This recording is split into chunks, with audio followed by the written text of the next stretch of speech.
नमस्कार दोस्तों, मैं आलोक शुक्ला आज फिर उपस्थित हूं प्रसंग में एक बिल्कुल नए विषय पर वीडियो लेकर आपके पास। लेकिन आगे बढ़ने के पहले मेरी चैनल को सब्सक्राइब कर लीजिए और बेल आइकॉन भी दबाना मत भूलिएगा ताकि आपको हर वीडियो का नोटिफिकेशन जल्दी से जल्दी मिलता रहे। अगर कोई कहे कि उसे शून्य मिला है तो आप इसे अच्छा कहेंगे या बुरा, लेकिन पर्यावरण के परिप्रेक्ष्य में जीरो अच्छा है। वो कैसे है, आइए जानते हैं आज के प्रसंग में। पर्यावरण की भाषा में नेट जीरो या वैश्विक शून्य उत्सर्जन का अर्थ है मानवीय गतिविधियों के कारण कार्बन डाइऑक्साइड गैस के उत्सर्जन के संतुलन में हो जाना। कुछ लोग इसे सभी ग्रीन हाउस गैसों के उत्सर्जन के रूप में भी मानते हैं, जबकि कुछ का मानना केवल कार्बन डाइऑक्साइड के उत्सर्जन के संबंध में है।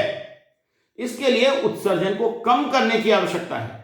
इसके लिए हमें हमारी ऊर्जा आवश्यकताओं को जीवाश्म या फॉसिल ईंधन के स्थान पर अन्य विकल्पों से पूरा करना होगा। इसी तारतम्य में कार्बन क्रेडिट की परिकल्पना भी की गई है, जिसमें अधिक उत्सर्जन करने वाले लोग कम उत्सर्जन करने वाले लोगों से कार्बन क्रेडिट खरीदकर अपने अधिक उत्सर्जन की भरपाई कर सकते हैं। लोग अक्सर शून्य शुद्ध उत्सर्जन, कार्बन तटस्थता और जलवायु तटस्थता शब्दों का उपयोग एक ही अर्थ में करते हैं। हालांकि कुछ मामलों में इन शब्दों के अर्थ अलग भी हो सकते हैं। उदाहरण के लिए कार्बन न्यूट्रल सर्टिफिकेशन के कुछ मानक बहुत अधिक कार्बन ऑफसेटिंग की अनुमति देते हैं, लेकिन नेट जीरो मानकों के लिए उत्सर्जन को 90% तक कम करने और उसके बाद शेष 10% या उससे कम की भरपाई करने की जरूरत होती है। पिछले कुछ वर्षों में नेट जीरो जलवायु के क्षेत्र में काम करने वाले लोगों के लिए काम का मुख्य आधार बन गया है। कई देशों और संगठनों ने अपने लिए नेट जीरो का लक्ष्य निर्धारित किया है। नवंबर 2023 तक लगभग 145 देशों ने नेट जीरो के लक्ष्य की या तो घोषणा की थी या उस पर विचार कर रहे थे। इसमें से कुछ ऐसे देश भी शामिल हैं जो पिछले दशकों में जलवायु कार्यवाही का विरोध करते रहे हैं। विश्व जनसंख्या का 89% और वैश्विक सकल घरेलू उत्पाद का 92% अब तक नेट जीरो के अंतर्गत आ चुका है। विश्व की सबसे बड़ी 2000 कंपनियों में से 65% ने नेट जीरो को अपना लक्ष्य बनाया है। यूट्यूब के चैनल नरेंद्र मोदी पर Creative Commons attribution licence reuse allowed के अंतर्गत उपलब्ध इस वीडियो में भारत की नेट जीरो प्रतिबद्धता के बारे में माननीय प्रधानमंत्री जी का भाषण सुनिए। वीडियो का लिंक मैं डिस्क्रिप्शन बॉक्स में दे रहा हूं। फ्रेंड्स, आज जब मैं आपके बीच आया हूं तो भारत के ट्रैक रिकॉर्ड को भी लेकर के आया। मेरी बातें सिर्फ शब्द नहीं हैं, ये भावी पीढ़ी के उज्जवल भविष्य का जयघोष है। आज Bharat installed renewable energy capacity में विश्व में चौथे नंबर पर है। बीते 7 वर्षों में भारत की नॉन फॉसिल फ्यूल एनर्जी में 25% से ज्यादा की वृद्धि हुई है और अब ये हमारे एनर्जी मिक्स का 40% पहुंच गया है। फ्रेंड्स, विश्व की पूरी आबादी से भी अधिक यात्री भारतीय रेल से हर वर्ष यात्रा करते हैं। इस विशाल रेलवे सिस्टम ने अपने आप को 2030 तक नेट जीरो बनाने का लक्ष्य रखा है। अकेली इस पहल से सालाना 60 मिलियन टन एमिशन की कमी होगी। इसी प्रकार हमारे विशाल एलईडी बल्ब अभियान से सालाना 40 मिलियन टन एमिशन कम हो रहा है। आज भारत दृढ़ इच्छा शक्ति के साथ ऐसे कई सारे इनिशिएटिव्स पर तेजी से काम कर रहा है। इसके साथ ही भारत ने अंतर्राष्ट्रीय स्तर पर दुनिया का सहयोग करने के लिए इंस्टीट्यूशनल सॉल्यूशन भी दिए हैं। सोलर पावर में एक क्रांतिकारी कदम के रूप में हमने इंटरनेशनल सोलर अलायंस की पहल की। क्लाइमेट एडप्शन के लिए हमने Coalition for Disaster Resilient Infrastructure का निर्माण किया है।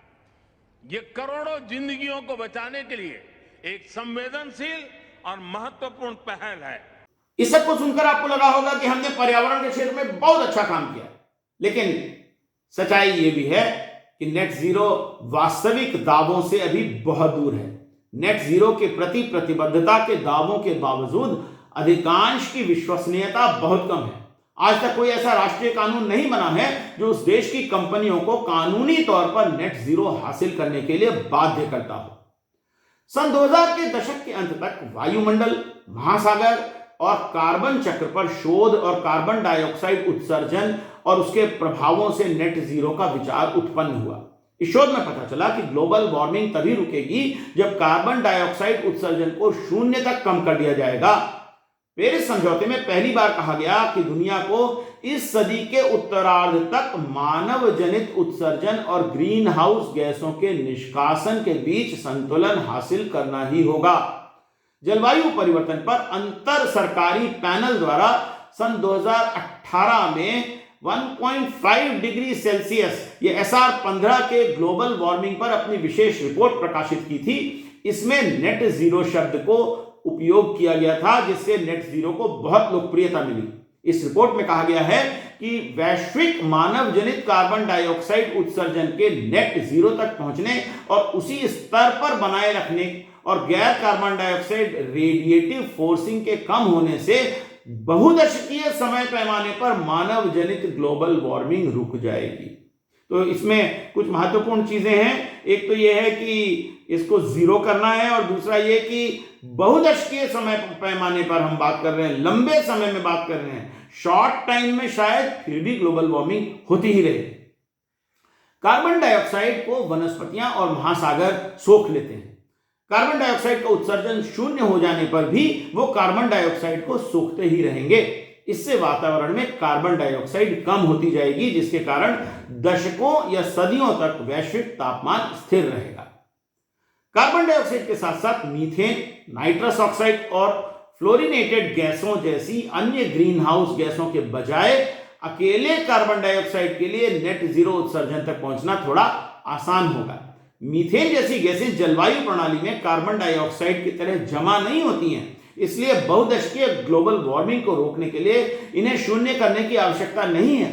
लेकिन अल्पावधि में ये गैसें भी तापमान को बढ़ाती हैं, इसलिए व्यापक शुद्ध शून्य उत्सर्जन लक्ष्य में सभी ग्रीन हाउस गैसों को शामिल करना चाहिए। मजबूत नेट जीरो मानकों के उत्सर्जन स्रोतों में आपूर्तिकर्ताओं और उत्पाद उपयोगकर्ताओं दोनों से होने वाले उत्सर्जन शामिल होते हैं। माल के परिवहन से होने वाले और दूसरे अप्रत्यक्ष उत्सर्जन भी इसका हिस्सा है। नेट जीरो का लक्ष्य प्राप्त करने के लिए कंपनियां 3 तरह के तरीके अपनाती हैं। ये हैं, नंबर 1, स्वयं के उत्सर्जन को कम करना, दूसरा है वायुमंडल से कार्बन डाइऑक्साइड को हटाना, और तीसरा है कार्बन क्रेडिट खरीदना। उत्सर्जन को कम करने के लिए विज्ञान पर आधारित नई प्रक्रियाएं अपनाने की आवश्यकता है। इसके लिए फॉसिल ईंधन से वैकल्पिक ऊर्जा स्रोतों का शिफ्टिंग, उनका उपयोग बढ़ाना, इसकी बहुत जरूरत है, जो एक्चुअली काफी कठिन है और खर्चीला भी है। इसीलिए अधिकांश कंपनियां इससे बचने की कोशिश में लगी रहती हैं। कार्बन डाइऑक्साइड को वातावरण से हटाने को कार्बन कैप्चर कहा जाता है। इसके बहुत से तरीके हो सकते हैं।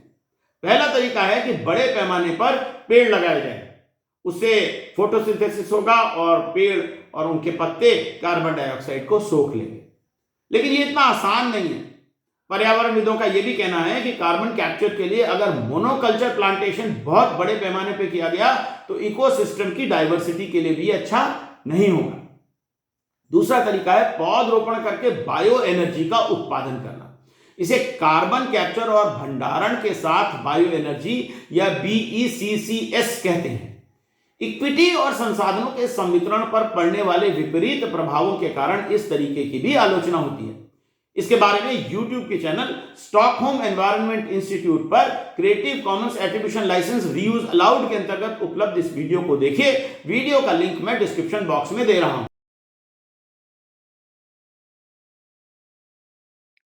So the challenge with relying on BECCS is that there are massive assumptions in many of the IPCC scenarios that between 500 million and up to 3 billion or even 6 billion hectares of land is going to be required to grow biomass, to burn, to store with CCS. Well, how much is 3 billion hectares of land? It's a bit hard to visualize, but actually 1.5 billion hectares of land is used globally for crop production. So we're talking about ridiculous ideas of finding, another Africa, which is 3 billion hectares of land in order to grow biomass, and transporting that somehow to places where CCS can be stored. Obviously, this is completely unfeasible, but it means there's going to be a massive conflict for food production, for ecosystems, and for land rights, and it is always going to be the most vulnerable, the poorest, who are going to suffer. So BECCS is probably the most inequitable solution imaginable to climate change, because it's going to be putting a massive burden on the people that have done the least to cause the problem, and it's completely unjust. तीसरा तरीका है खेतों की मिट्टी में carbon को एकत्रित करके रखा जाए। कहते हैं कि लंबे समय तक खेती करने से मिट्टी में कार्बन कम हो जाता है, जिससे उत्पादकता भी कम हो जाती है और मिट्टी में कार्बन डालने से उत्पादन बढ़ेगा। चौथा है डायरेक्ट एयर कैप्चर। इस तकनीक में कुछ केमिकल्स का उपयोग करके हवा से सीधे कार्बन डाइऑक्साइड को सोखा जा सकता है, लेकिन यह बहुत खर्चीली पद्धति है। पांचवा है समुद्र में कार्बन डाइऑक्साइड को सोख लेना, लेकिन इससे समुद्र की अम्लता बढ़ जाएगी, जिससे समुद्री जीवों, कोरल्स वगैरह की मृत्यु भी हो सकती है। और छठवां है एनहांस्ड वेदरिंग। इसमें कुछ मिनरल हवा से कार्बन डाइऑक्साइड को सोख सकते हैं, जिनका उपयोग किया जा सकता है। तो ये सारी अभी शोध के स्तर पर हैं और कुछ तो बहुत खर्चीली भी हैं। डायरेक्ट एयर कैप्चर, समुद्र में कार्बन कैप्चर और मिनरलों में कार्बन कैप्चर के बारे में यूट्यूब की चैनल एवरीथिंग साइंस पर Creative Commons attribution licence reuse allowed के अंतर्गत उपलब्ध इस वीडियो को देखिए। बड़ा इंटरेस्टिंग वीडियो है, बहुत अच्छी तरीके से समझाया है। वीडियो का लिंक मैं डिस्क्रिप्शन बॉक्स में दे रहा हूं। Does show promise. Number 4, direct air capture. This is probably what most people think of when talking about removing CO2 from the air. Direct air capture is the process of chemically scrubbing carbon dioxide directly from the ambient air, and again, storing it either underground or in long-lived products like concrete. This new technology is not unlike the carbon capture and storage technology employed today at power plants and industrial facilities. It's relatively straightforward to measure and account for the climate benefits of direct air capture, and its potential scale is enormous. But the technology remains costly and energy intensive. But as the energy and technology costs go down and more energy is produced by renewable sources, direct air capture has the potential to take back billions of tons of emissions annually. Number 5, seawater capture. Direct air capture, but for the fishes. Oceans are actually the largest carbon sink on Earth. While the oceans represent a great potential to reduce emissions, when they absorb CO2, it increases the acidity of the seawater. And increasing the acidity of the oceans has its own effects, like destroying coral reefs and delicate ecosystems. But scientists are looking into ways to scrub CO2 out of the oceans, like we scrub CO2 out of the air. By reducing CO2 concentration in the ocean, the water then draws in more carbon from the air to regain balance. And seawater has a much higher density of CO2 compared to ambient air, which means less work is required to separate it out than in direct air capture. But seawater is also considerably heavier than air, which means more work to move it through any processing facility. The US Navy has already developed a prototype seawater capture device. Because CO2 can be converted to fuel by adding energy, this technology can allow vessels to create their own fuel at sea. Of course, if the captured carbon is converted to fuel and combusted, it just returns to the atmosphere. But this still reduces the need to add new emissions by burning fossil fuels, and future applications of this technology could provide long-term storage for captured carbon. Last but not least, enhanced weathering. Some minerals naturally react with CO2, turning carbon from a gas into a solid. This process is commonly referred to as weathering, and it typically happens very slowly. But scientists are figuring out how to speed up the process. This could mean pumping mineral water, not the kind you buy in stores, from underground deposits to the surface where minerals can react with the air. अब आइए बात करते हैं carbon credit की। Carbon credit किसी ऐसे देश या कंपनी से खरीदे जा सकते हैं जिनका उत्सर्जन कम है। कहा जाता है कि इससे कम उत्सर्जन का प्रयास करने वालों को प्रोत्साहन मिलेगा। लेकिन ऑफसेटिंग के लिए कार्बन क्रेडिट का उपयोग काफी विवादास्पद रहा है। यह कहा जाता है कि जो कार्बन क्रेडिट खरीद रहा है वो दरअसल अपना उत्सर्जन कम नहीं करना चाहता है और इससे पर्यावरण को कोई विशेष लाभ नहीं होगा। UNFCCC के रेस टू जीरो अभियान का कहना है कि उत्सर्जन में कटौती और निष्कासन को सबसे कमजोर लोगों और कमजोर समुदायों की अधिकारों की रक्षा के साथ ही करना जरूरी है, नहीं तो जो कमजोर हैं उनके ऊपर इसका भार आ जाएगा और जो पैसे वाले हैं वो अपने पैसे से कार्बन क्रेडिट खरीद कर पर्यावरण के लिए काम करने से बचते रहेंगे। संगठनों को इस बात का खुलासा करना चाहिए कि जलवायु प्रभावों और जलवायु परिवर्तन से प्रभावित समुदायों की सुरक्षा वो कैसे करेंगे। Carbon credit the first super hero who smokes नाम का ये वीडियो जो कार्बन क्रेडिट की हंसी उड़ाकर उसकी पोल भी खोलता है, YouTube की चैनल काउंटर बैलेंस पर Creative Commons attribution licence reuse allowed के अंतर्गत उपलब्ध है। वीडियो का अंश देखिए, वीडियो का लिंक मैं डिस्क्रिप्शन बॉक्स में दे रहा हूं। Carbon Credit, the first superhero who smokes.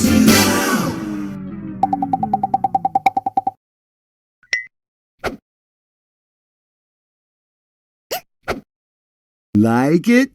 It was made in Japan. Carbon Credit. I'll tell you how to play with it, okay?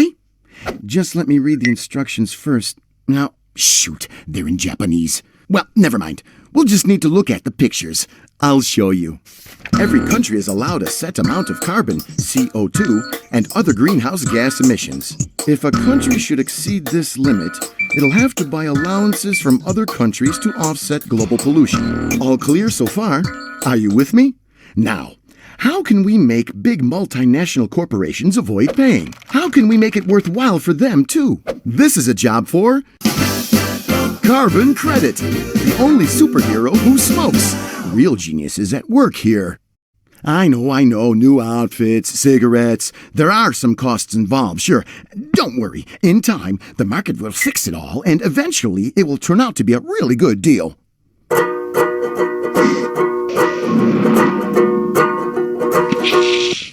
So, are you a multinational corporation? Are your plants releasing too much carbon dioxide? No problem, pal. Work it out.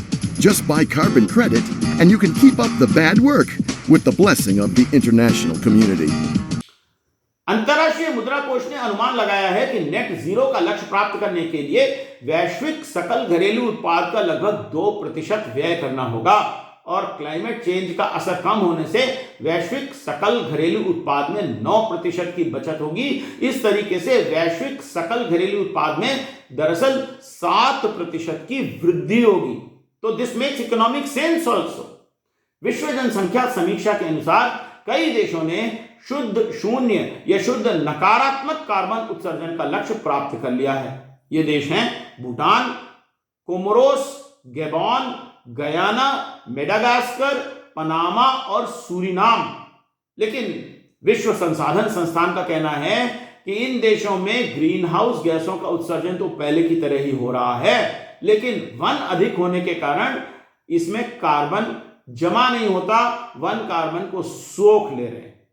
बड़ी संख्या में देश और निजी संस्थान net zero के लिए प्रतिबद्धता की घोषणा तो कर रहे हैं, लेकिन इन दावों की विश्वसनीयता कुछ कमी है। जीवाश्म ईंधन अप्रसार संधि के अध्यक्ष जयपुरा बर्मन ने जीवाश्म ईंधन कंपनियों के नेट जीरो दावों की यह कहकर आलोचना की है कि वो भ्रमपूर्ण हैं और विज्ञान पर आधारित नहीं है। कई नेट जीरो दावों की कम विश्वसनीयता का मुख्य कारण कार्बन क्रेडिट पर उनकी भारी निर्भरता है। कार्बन क्रेडिट का उपयोग अन्यत्र किए गए उत्सर्जन की भरपाई के लिए किया जाता है। कई जीवाश्म ईंधन कंपनियां जीवाश्म ईंधन को निकालना और जलाना जारी रखने के लिए कार्बन क्रेडिट और कार्बन कैप्चर तकनीकों का उपयोग करने की बात कह रही हैं। इसे ग्रीन वॉशिंग कहा जाता है और संयुक्त राष्ट्र संघ ने इसकी निंदा की है। कई विशेषज्ञों का मानना है कि नेट जीरो लक्ष्य केवल ध्यान भटकाने का काम कर रहा है, जिससे वास्तविक सार्थक जलवायु कार्यवाही में देरी हो रही है। ग्रीन वॉशिंग के नुकसान और कंपनियों की धोखाधड़ी के बारे में YouTube की चैनल द नोमैड इकोनॉमिस्ट पर Creative Commons attribution licence reuse allowed के अंतर्गत इस वीडियो का अंश देखिए। वीडियो का लिंक मैं डिस्क्रिप्शन बॉक्स में दे रहा हूं। Greenwashing is a term you may not be familiar with but may become used more frequently in the future. The combination of limited public access to information and seemingly unlimited advertising has enabled companies to present themselves as caring environmental stewards, even as they were engaging in environmentally unsustainable practices. This has been going on for years, and I expect the effort to portray a company as caring about the environment is about to be ramped up to a whole new level. The idea of greenwashing is not new but has evolved and drastically increased with the news waves constantly echoing concern over global warming and climate change. Many companies are now working to engage customers in their sustainability efforts, even as their core business model remains environmentally ugly. The many ways companies and people damage the environment are often their dirty little secrets. Sometimes environmentally damaging behavior is driven by greed, sometimes ignorance, and sometimes a feeling of entitlement or indifference. It is often difficult for people to discover the truth about a company when it is hidden behind well-contrived lies. In the same way, government diverts our attention from something that highlights its failures. Companies often divert our attention from the bigger picture. Marketers create advertisements that appeal to the sensitive hearts of the consumers by making images and films that are adorable. This is also done by making green claims that are vague and ambiguous. By simply changing the color of the company logo from yellow or red to green can invoke the illusion of environmentally friendly products. Greenwashing is not reserved for companies, even individuals use it. An example is how John Kerry, President Biden's recently appointed climate czar and envoy for climate change, tried to wash away his sin for taking a private jet to Iceland in 2019 to receive an award. When asked by a local reporter if this was an eco-conscious way to travel, the former Secretary of State replied, "It's the only choice for somebody like me who is traveling the world to win this battle." तो आज के video से आप समझ ही गए होंगे कि net zero की बात करना तो आसान है, लेकिन नेट जीरो को वास्तव में हासिल करना बहुत मुश्किल है। इसके लिए फॉसिल ईंधन का उपयोग कम करने के अलावा दूसरा कोई शॉर्टकट काम नहीं करेगा। हमें अपनी ऊर्जा आवश्यकताओं के लिए वैकल्पिक स्रोत खोजने ही होंगे। आपको वीडियो कैसा लगा और आप नेट जीरो के बारे में क्या सोचते हैं, कमेंट सेक्शन में लिखकर जरूर बताइएगा। कल फिर मिलेंगे एक नए वीडियो और एक नए विषय के साथ प्रसंग में। तब तक के लिए नमस्कार।